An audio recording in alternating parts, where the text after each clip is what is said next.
Estamos en contacto a esta hora de la mañana, ¿cierto? Con el abogado, ¿cierto? De este cabo primero de la Armada, Gonzalo Youssef. Gonzalo, ¿cómo estás? Bienvenido, buenos días. Hola Jorge, buenos días. Cuéntanos cómo se logra, ¿cierto? Y por qué se solicita a ustedes como defensa que este sujeto, ¿cierto? Cumpla su prisión preventiva en un recinto militar y no en una cárcel común. ¿Cuál es la diferencia? Bueno, la diferencia es que él es un uniformado en servicio activo y que está sujeto a determinadas obligaciones y deberes establecidos en el Código de Justicia Militar. Hay muchos delitos que solo se aplican a los militares, incluso algunos todavía tienen pena de muerte. La traición en tiempos de guerra, por ejemplo, o los delitos que se cometan en un estado extranjero ocupado, todas esas situaciones solo se le aplican esos delitos a los militares en servicio activo. Y del mismo modo, entre esas normas que están en el Código de Justicia Militar hay dos normas que son súper claras, que dicen que los uniformados en servicio activo que están imputados de delito cumplen tanto el periodo de detención como el periodo de prisión preventiva en un recinto militar designado por la respectiva rama, que es lo que se conoce como la policía militar. Un poco cada recinto militar y cada cuerpo militar tiene un recinto habilitado como cárcel en sus instalaciones o en su región, y es allí donde correspondía que cumpliera la prisión preventiva. En un principio, digamos, lo extraño fue que la jueza de garantía no dispuso eso, y eso fue lo que se recurrió y la Corte restableció el imperio del derecho. O sea, ustedes lo solicitaron inicialmente, en la primera vez, cuando lo formalizan, ustedes solicitan esta medida. La medida no se solicita porque es una medida legal y la aplica primero la fiscal que lo detiene. La fiscal que lo detiene hace diligencias con el imputado hasta hasta las 7 de la tarde de ese día, el día domingo, y luego ella misma lo manda a un recinto militar. De ese recinto militar se le traslada a lo que fue el control de detención. Y luego del control de detención, la jueza lo manda nuevamente a ese recinto militar. Vuelve a los 3 días después de la ampliación, acuérdate tú que se amplió la detención, vuelve a los 3 días, se discute la prisión preventiva, sin perjuicio que se hace presente de que tiene que cumplir el dicho encierro en el recinto correspondiente, y es algo que uno supone que opera, digamos, sin necesidad de uno decirlo siquiera. Es ahí donde se produce el problema, porque ahí se le manda a la cárcel de Casablanca. A él le correspondía la cárcel de Valparaíso, pero parece algún tipo de amenaza que Gendarmería le hace presente a la jueza, y por eso lo terminan mandando a la cárcel de Casablanca. ¿Y ahora dónde está detenido? ¿En qué instalación de la Armada? Hay una instalación que está ahí por la calle Altamirano, hay una subida, no me acuerdo el nombre, detrás de la escuela que está del recinto grande que está de la Armada y en la escuela Altamirano, en la calle Altamirano. Ahí uno dobla hacia arriba y hay una pequeña instalación que cumple funciones de cárcel y que tiene guardias, que tiene policía militar y que tiene una celda. Exactamente. Ahora estamos con Gonzalo Youssef, abogado defensor, ¿cierto?, de este cabo de la Armada, ¿cierto?, que permanece en prisión preventiva. ¿Me dejas decir algo, Jorge, a propósito de la primera noticia que viste que se relaciona con esta? ¿En qué punto? Perdón. Mira, a propósito de los formalizados por el mega incendio, ¿ya?, donde yo cumplo funciones, o más bien soy abogado de los querellantes, de los representantes de familiares de las víctimas. Allí se discutió la medida cautelar de 2 personas que estaban imputadas por cuasi delito de homicidio respecto de 138 personas. Y a esas personas, por cuasi delito, con se les mandó a la casa. La Fiscalía justificó por qué no se pide prisión preventiva y dio una serie de elementos vinculados a la duración de la pena, vinculados a que no se hace esto a propósito y que por tanto tampoco es algo que uno repita, porque no es lo mismo que si yo robo, más fácil que pueda volver a robar, a que si tengo un accidente vuelva a tener un accidente. Entonces, todos esos elementos llevaron a la Fiscalía a pedir arresto domiciliario parcial. Y en este caso, imputado por exactamente el mismo delito, cuasi delito de homicidio, con 6 resultados de muerte y 3 resultados de lesiones, se le pide la prisión preventiva. Entonces ahí se nota la desproporción que hay con la medida cautelar. Se dijo, entre otras cosas, que aunque condenaran a estas personas del mega incendio, no había ninguna posibilidad de que cumplieran de manera efectiva por los rangos de pena, teniendo irreprochable conducta anterior y por tanto hay una ley. Qué interesante, Gonzalo, la mirada, porque en el fondo, claro, o sea, las 2 personas de la CONAF están siendo, cierto, imputadas del delito de cuasi delito de homicidio, que es el mismo delito que está imputado el cabo de la Armada ahora, cuasi delito de homicidio, el mismo, ¿no? El mismo de un atropello de a los pocos días en Viña, que también ahí fue claro, fue una muerte.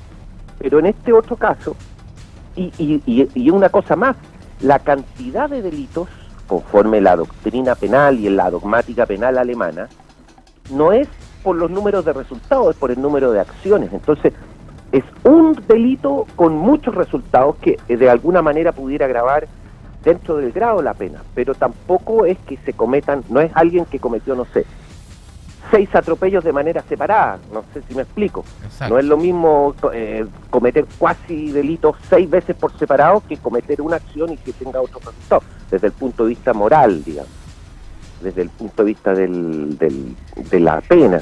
Entonces, ahí es, o sea, sin perjuicio que esto es una medida buena, y ahí va la argumentación, digamos, desde el punto de vista de la defensa y sobre todo del imputado, no por las condiciones de encierro mismo, como uno pudiera suponer, porque en ambos lados tiene sus ventajas y desventajas.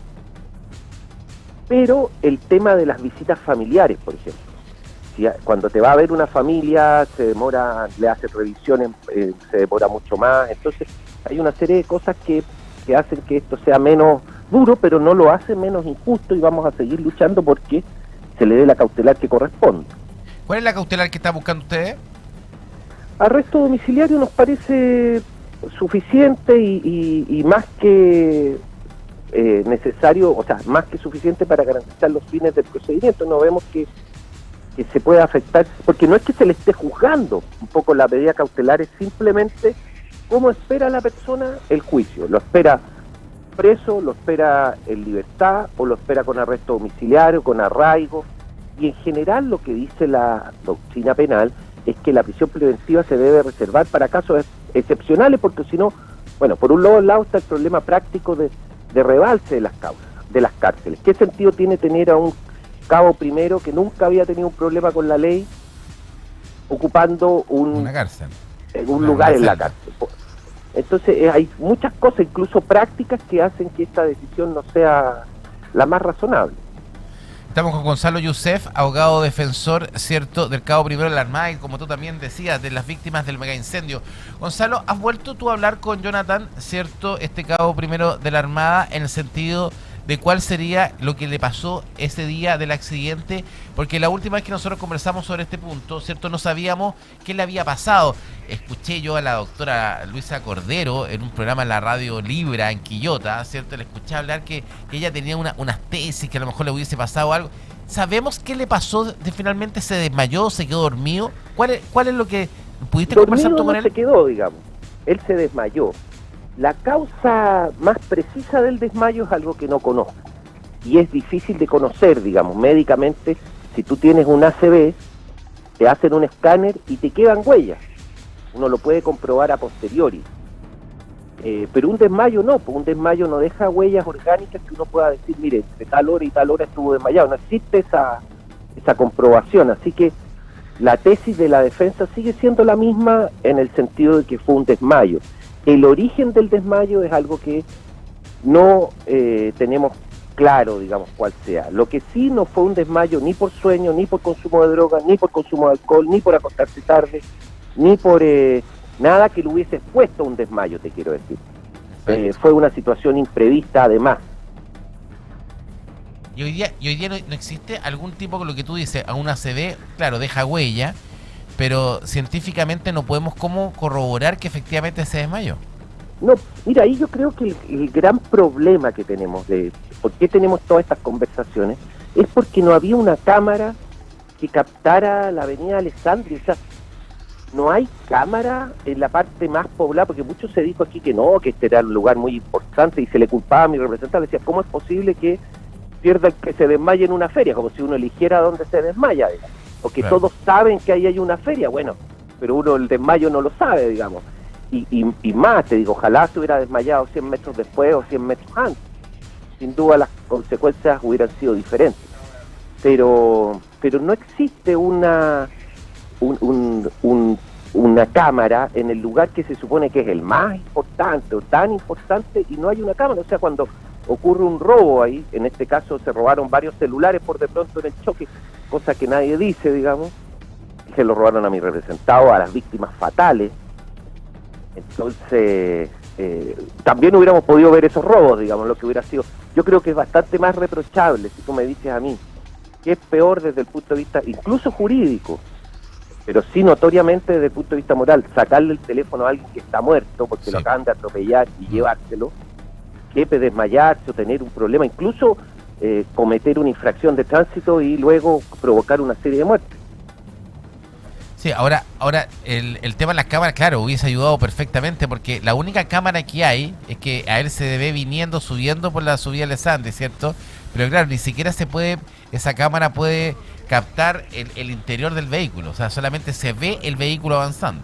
Claro, pero si hubiera habido una cámara, por ejemplo, cuando él pierde control, porque lo que dice el parte es que él va por una pista y que en algún momento, el parte lo dice así, pierde el control por causas que se investigan.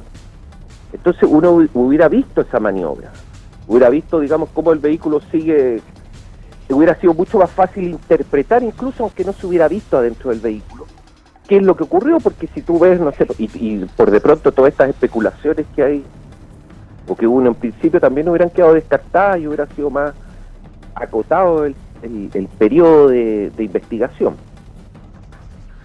Él no tiene problemas cardíacos, no tiene ningún tipo de problema de salud, ¿no? Nada.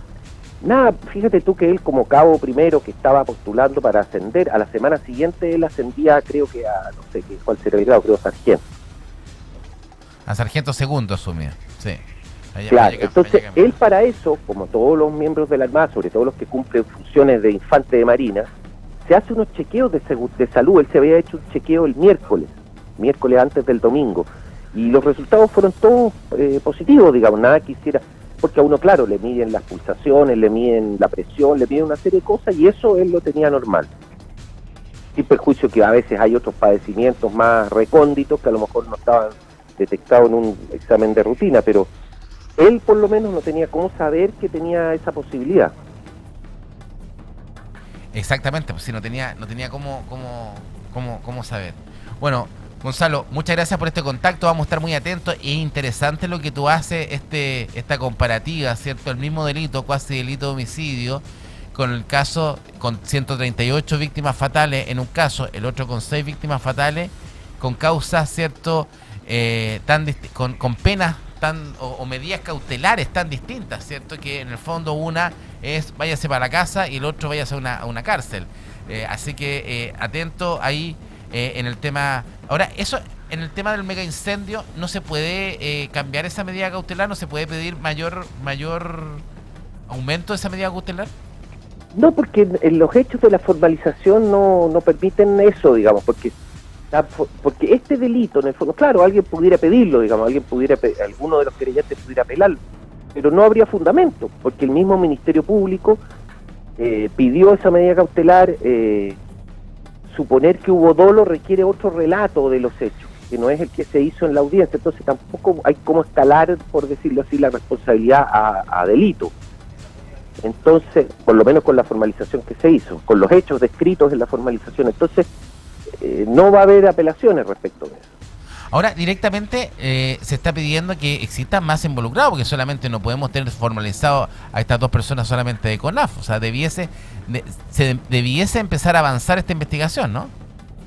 Bueno, primero quiero destacar la investigación en sí misma, digamos. Yo creo que el pasar de los autores materiales, que como que es más fácil de perseguir y que todos estamos de acuerdo que tienen que ser condenados, a buscar responsabilidades más difíciles de pesquisar, porque hay que hacer toda una relación normativa, porque quién era el que tenía las obligaciones. Aquí sin duda hubo muchas negligencias. Yo te planteo, por ejemplo, que aquí el tema de las... ¿Por qué son responsables? Porque siendo quienes tenían que haber dado el alerta para las evacuaciones, se demoraron. Ese es un poco el contexto, y habiendo información además para haberlo hecho, o por último por precaución, digamos, o sea, habiendo dudas, debía mejor evacuar.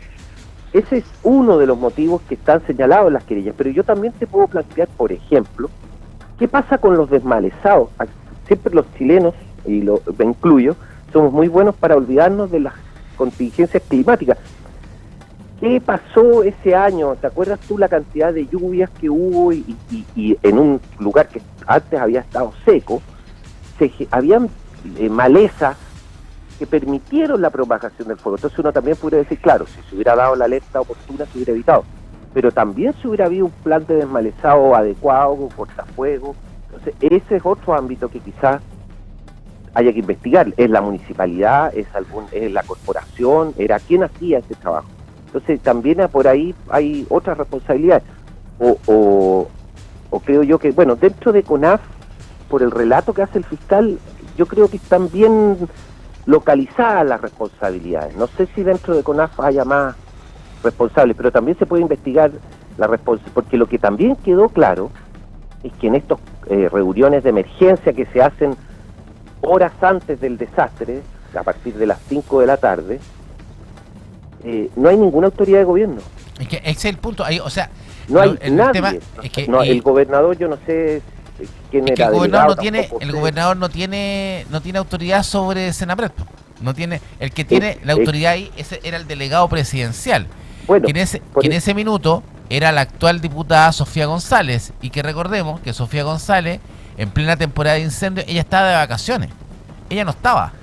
Y claro, quien la estaba subrogando era la Seremi de Justicia de la época, ¿cierto? Que no sé si de Justicia o de Seguridad de la época, de Justicia del sido. Pero sí, no, lo que yo te quiero decir, no en el sentido de responsabilidad criminal, porque efectivamente, como te decía, el fiscal Rebeco hace una buena análisis de las normas, y en el fondo lo que dice, mire, estas son las personas que por ley tenían que hacer, pero desde el punto de vista incluso, no sé, político, ¿es normal que las autoridades en un desastre de esta magnitud no aparezcan o no pregunten?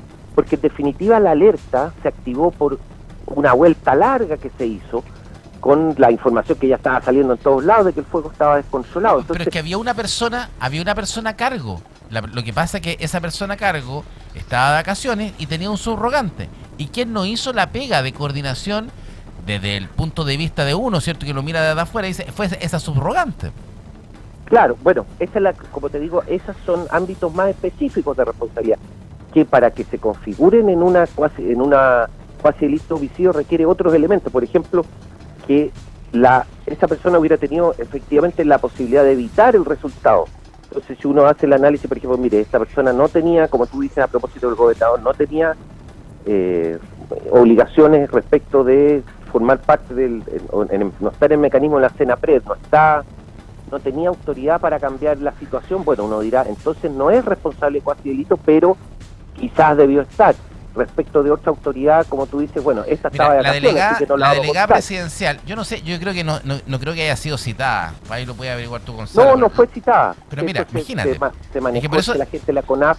Y eso también contribuyó quizás a que a veces los tecnicismos son malos en esta situación. A veces es mejor mirar el humo y asustarse de que pueda pasar algo y no sé si me explico. O sea, de repente el razonamiento incluso de un político puede ser más eficaz que un mecanismo técnico que funciona como todas las cosas técnicas a medias, digamos. En este caso se cayeron las comunicaciones. Entonces, sin duda, hay muchas cosas que realizar. Aquí hay dos aristas, aquí hay dos aristas que no sé si se han conversado en algún minuto, y ya que nos dimos el tiempo para comentártela. La delegada presidencial regional subrogante, porque en ese minuto del mega incendio, Sofía González era la delegada presidencial, pero ella estaba de vacaciones, y había una subrogante. Pero ojo, que la subrogancia, por una razón muy especial, que desconozco la razón, que debiésemos saberla, tenía que caber, ¿cierto?, en el delegado presidencial de Marga Marga. El delegado presidencial de Marga Marga era el que tenía que ser el subrogante del delegado presidencial. Pero había una pugna. O sea, esa era la había subrogancia legal. Exactamente. Pero había una pugna política ahí. Por lo tanto, quien asume la subrogancia es Paula Gutiérrez Huenchuleo, quien en ese momento también se desempeñaba como seremi de Justicia y Derechos Humanos. Ya. Paula Gutiérrez, que tuvo un paupérrimo desempeño, no solamente en el operativo, sino que después como seremi de seguridad. Acuérdate que fue nuestra primera seremi de seguridad, y con mucho cariño, mucho respeto, Paula prácticamente estaba muy complicada en el cargo. Ella fue la persona encargada de administrar los recursos en pleno mega incendio, el primer día, en esa tarde, que tengo entendido que ni siquiera estaba acá. Ahora, el tema está, ¿quién permite esto? Quien lo permite era que en su minuto era la ministra del Interior, que es Carolina Toá, porque ella permite que ella asuma esa subrogancia en vez de la subrogancia legal, que era el delegado presidencial de Marga Marga. Y este tema nunca la justicia, porque debería haberle preguntado directamente a la ministra del Interior, a la ex ministra, a Carolina Toá, ¿por qué usted nombra a Paula Gutiérrez como subrogancia? Si a lo mejor la subrogancia legal que correspondía hubiese sido el delegado de Marga Marga, quizá la reacción hubiese sido distinta.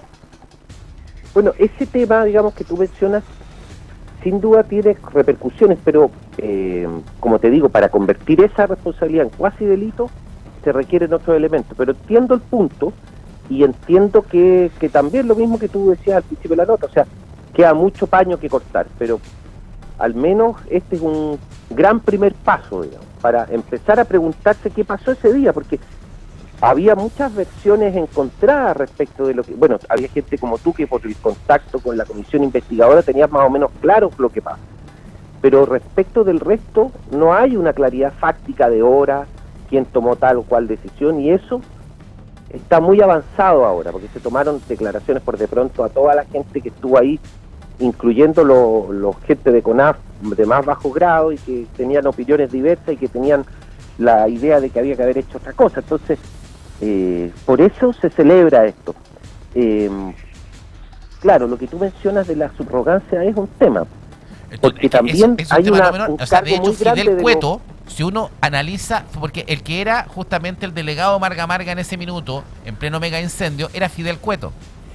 Y Fidel Cueto tiene un actuar, porque independiente que no era el delegado presidencial subrogante de la región, como debe haber sido la subrogancia legal, ya que Sofía González está de vacaciones, si tú miras el actuar de cómo funciona Quilpué en la evacuación, funciona muy distinto. Y ahí hay un actuar de Fidel Cueto, porque él tenía mayor experiencia técnica, por lo tanto, de hecho, por eso era el delegado Marga Marga. En cambio, Paula, que era esta profesional seremi, ¿cierto?, de justicia en ese minuto, si uno ve las competencias y dice claramente, Paula no tenía la capacidad para subrogar una delegación presidencial regional. Y eso se nota. Sí. Y te cuento otra cosa.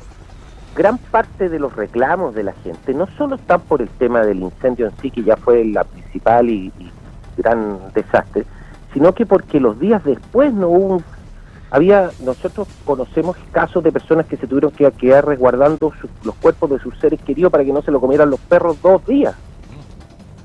Entonces, también ahí hay toda una serie de responsabilidades que quizás no influyen en el tema delictual, pero que también tienen que ser conocidas y tienen que ser evaluadas por la opinión pública y sobre todo por las víctimas, porque para nosotros hablar de esto a veces es más fácil, digamos, porque miramos todo como una cosa que pasó en otro lugar y que no nos afectó, pero las personas, por ejemplo, de Villa Dulce, se van a acordar toda su vida de esto, porque todos perdieron a alguien, todo digamos, todo el desastre está concentrado en determinadas áreas, y esas personas no solo no fueron mal evacuadas, por decirlo así, fueron mal protegidas por los desmalezados, fueron mal dirigidas en momentos de emergencia, sino que luego se les dejó botadas ahí y se demoraron días en recuperar los cuerpos. Las casas, qué decir de los daños materiales, digamos, que tú ahí tienes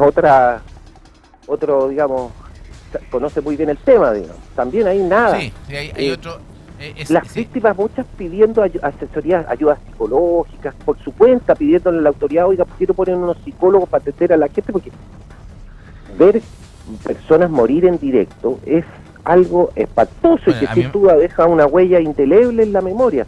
Entonces, las fallas del Estado, en este caso, ahora que está tan de moda eso, son, no voy a decir infinitas, pero incalculables.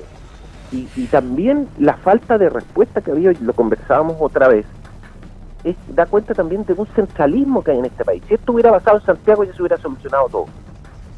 Eso sí estoy seguro. Si esto hubiera sido en Cerro Navia o en Maipú o en algún lugar de lo que es el Chile del poder, de la región metropolitana, donde se toman las decisiones, donde está la ministra Toá, por ejemplo, te aseguro que hasta hubiera llegado la ministra Toá. Bueno, pero como vivimos en un país que las cosas que pasan fuera de Santiago como que valen menos, eso también creo yo que es un elemento, fíjate. Es muy cierto. Estamos con Gonzalo Youssef, abogado defensor, cierto, también de las familias del mega incendio. Gonzalo, y para ir cerrando, yo creo que es muy importante el punto de lo que tú aclaras. Dicen, las fallas del Estado del mega incendio son enormes. Y claro, y las fallas parten ese mismo día. Y es tan relevante el manejo de la autoridad. Es tan relevante el manejo de quién está a la cabeza. Y ese día la cabeza falló. Nos guste o no nos guste, la cabeza falló. Y realmente me resulta preocupante, ¿cierto?, que quien estuvo de cabeza, que justamente Paula, ¿cierto?, no haya sido citada por la Fiscalía. Es que realmente lo encuentro que ella no hay un relato de ella en la Fiscalía. Vamos a tratar de pedir esas diligencias, ya que me abren los ojos, Jorge.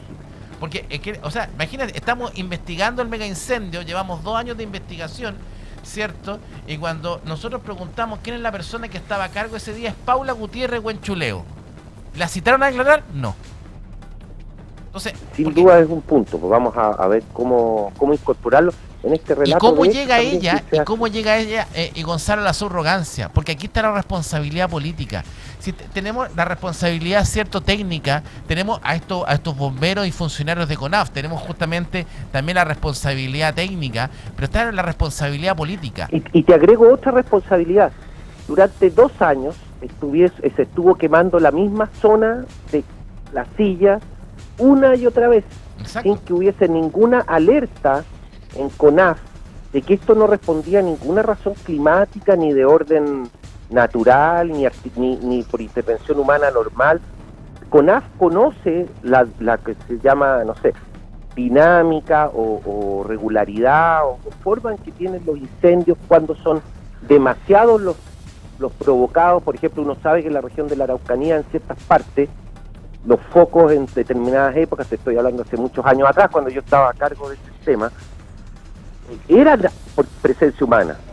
O sea, tú decías, oye, esto no es normal que haya, no sé, 9 focos en una línea recta, o justo de donde viene el viento hacia la parte que se tiene que quemar. Entonces, eso es otra responsabilidad. Como CONAF nunca advirtió que había esta banda de sujetos que hacían fuegos forestales y que se cebaron, en definitiva, buscaron así como fue una especie de paroxismo incendiario ese día por las condiciones que había, pero son no 2 o 3 los incendios que hacen estas personas, son como 20.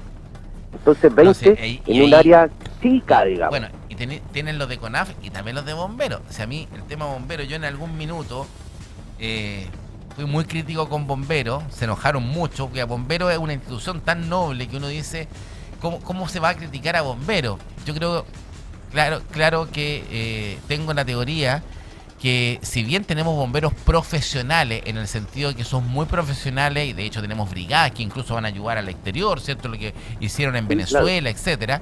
Pero sin embargo creo que nos falta esa profesionalización en la estructura, ¿cierto? Que hoy día cómo funciona bombero, creo que debiésemos darle un cuerpo distinto. Fíjate que es algo que no ocurría en Chile antes. Los incendios que hubo en la 7ª región, en la 6ª región, fueron un anticipo de estas situaciones extremas de incendios forestales, que efectivamente hay brigadas más capacitadas para eso, pero bueno, para eso debería estar CONAF en realidad. Bueno, Gonzalo, agradecido por este contacto. Pongámosle el ojo ahí en Paula Gutiérrez. Yo no quiero estar llamando a la justicia a nadie, oiga, por favor, si simplemente es poder conocer el relato y herramienta. Y también sería muy interesante saber, por qué ese día Fidel Cueto, que era el personaje que tenía que subrogar a Sofía González, no está. La historia hubiese cambiado. ¿Y qué Bueno, tiene el que tema decir que tú haces, Carolina esta Toá? comparación con Quilpué, con Viña, fíjate que es bastante interesante. Es que Quilpó funciona de una manera distinta. Ojo, mira, la alcaldesa, hay una crítica y la alcaldesa, hay situaciones que no se saben de ese día, de lo que hizo la alcaldesa Ripamonti, no se sabe, y ella muy primadamente lo contó. Ella estuvo prácticamente ayudando en el mismo terreno. Se critica a la alcaldesa de Quilpó en ese minuto, que es de su mismo lado político, ¿cierto? La ex alcaldesa antes que llegara Carolina Corti. Pero donde uno ve un manejo distinto del control, por ejemplo, de bomberos, del control de los caminos, de los cortes, cómo se manejó la estructura, Fidel Cueto en Marga Marga, y ojo que tenía Quilpué y Villa Alemana, se maneja de una manera distinta a lo que es Viña del Mar, porque Viña del Mar estaba en manos de Paula Gutiérrez. Y se nota, uno, con todo el cariño y el respeto que uno le tiene que tener a una autoridad, uno cuando conversaba en esa época con Paula, se notaba que no existían las capacidades para ser subrogante de la delegación presidencial. Y eso lo permitió la ministra del Interior, Carolina Toá. Y eso generó que no fuimos capaces de manejar. Si esas 2-3 horas de ese día 2 de febrero del 2024 eran claves. Si una autoridad haber tomado decisiones oportunas. Totalmente. O sea, mira, en la fiscalización se da un plazo como de 1 hora antes, que es lo que ya cuando era evidente, cuando ya los indicadores incluso más técnicos más estrictos daban cuenta que había que ordenar la evacuación, pero quizás una autoridad con más ojo hubiera actuado antes, y eso yo también estoy de acuerdo contigo. Y para eso es lo yo creo que hay que apuntar a esa responsabilidad ahí. En el 90% del tiempo da lo mismo que una autoridad política sea buena o sea mala, porque la verdad es que sí. Pero en el aparato estatal funciona más o menos solo y por osmosis y no de la mejor manera. Exacto. Pero cuando pasan situaciones así es cuando, claro, se echan de menos las competencias de las autoridades. No, y sobre todo, ¿por qué no estaba la que correspondía legalmente? Si ese es ahí hay un punto atrás que no es menor. A mí me lo dijeron hace mucho tiempo atrás, no había tenido la oportunidad de exponerlo, te agradezco, Gonzalo, el tiempo, ¿cierto? Porque creo que es un punto no menor y que aquí lo que nosotros necesitamos es tener la responsabilidad también de nuestras autoridades políticas, porque no se trata solamente de llegar al puesto, cobrar el sueldo e irse, hay que hacer la pega, ¿cierto? Y ese día la pega no se hizo. Muy de acuerdo, Jorge, te agradezco. Gracias, Gonzalo. Gonzalo Youssef, abogado defensor, cierto, de la víctima del mega incendio y también de este cabo de la Armada que está imputado por el atropello que dejó 6 fallecidos en la Feria Caupolicán de Viña del Mar. Nos vamos rápidamente con nuestro siguiente invitado. Hace rato que no